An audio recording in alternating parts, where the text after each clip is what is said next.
नए साल के पहले दिन सिगरेट पीने वालों और तंबाकू कंपनियों को बड़ा झटका लगा है। गुरुवार यानी 1 जनवरी 2026 को शेयर बाजार खुलते ही सिगरेट से जुड़ी कंपनियों के शेयरों में भारी गिरावट आने लगी। आईटीसी और गॉडफ्रे फिलिप्स के शेयरों में जबरदस्त गिरावट देखने को मिली। आईटीसी के शेयर 10% तक टूट गए। इस गिरावट के साथ ही आईटीसी के शेयरों में लोअर सर्किट भी लग गया। शेयरों में हुई इस तगड़ी गिरावट के बाद निवेशक परेशान हैं कि अब इन शेयरों को लेकर आखिर क्या किया जाए।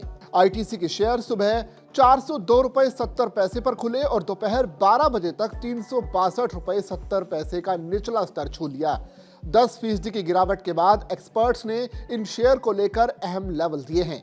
आनंद राठी इन्वेस्टमेंट सर्विसेज के सीनियर रिसर्च मैनेजर जिगर एस पटेल ने कहा कि आईटीसी के शेयरों के लिए अब अगला बड़ा सपोर्ट 350 रुपए पर है, जबकि रेजिस्टेंस 375 रुपए है। ऐसे में अगर यह शेयर नीचे की ओर 350 रुपए के लेवल दिखा सकता है और 375 रुपए के ऊपर आने पर भी इसमें रिकवरी संभव है। दरअसल केंद्र सरकार ने 31 दिसंबर 2025 को सिगरेट पर एक्साइज ड्यूटी यानी उत्पाद शुल्क लगाने का बड़ा फैसला लिया है, जिसका सीधा असर सिगरेट पीने वाले लोगों और सिगरेट बनाने वाली कंपनियों के मुनाफे पर पड़ने वाला है।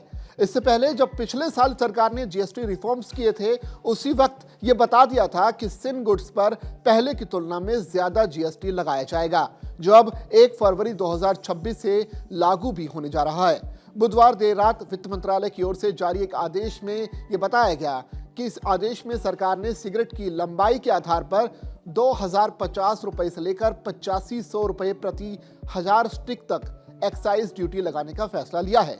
ये नया नियम अगले महीने यानी 1 फरवरी से लागू हो जाएगा। इसका मतलब यह है कि सिगरेट की हर डिब्बी पर अब टैक्स का बोझ भी बढ़ेगा। वैसे आपको बता दें कि ये जो नई एक्साइज ड्यूटी जीएसटी दरों के ऊपर लगाई जाएगी। अब तक इन प्रोडक्ट्स पर जो कंपनसेशन सेस वसूला जा रहा था, ये नई ड्यूटी उसकी जगह लेगी। रिपोर्ट के मुताबिक अगले महीने से सिगरेट और तंबाकू से जुड़े उत्पादों पर जीएसटी की दर 40% होगी। सरकार के इस कदम को राजस्व बढ़ाने और सिन गुड्स पर लगाम कसने के तौर पर देखा जा रहा है। आज के कारोबार में आईटीसी के शेयरों में दबाव जो टैक्स की खबरों के साथ साथ एक खबर की वजह से यह भी था कि कई मीडिया रिपोर्ट्स के मुताबिक गुरुवार को कंपनी में एक बड़ी ब्लॉक डील भी हुई। सीएनबीसी टीवी 18 की रिपोर्ट के मुताबिक बाजार में लगभग 4 करोड़ शेयरों या फिर करीब 0.31% इक्विटी का लेन देन हुआ। यह डील 400 रुपए प्रति शेयर के भाव पर हुई, जिसकी कुल कीमत लगभग 1614 करोड़ रुपए आंकी गई है।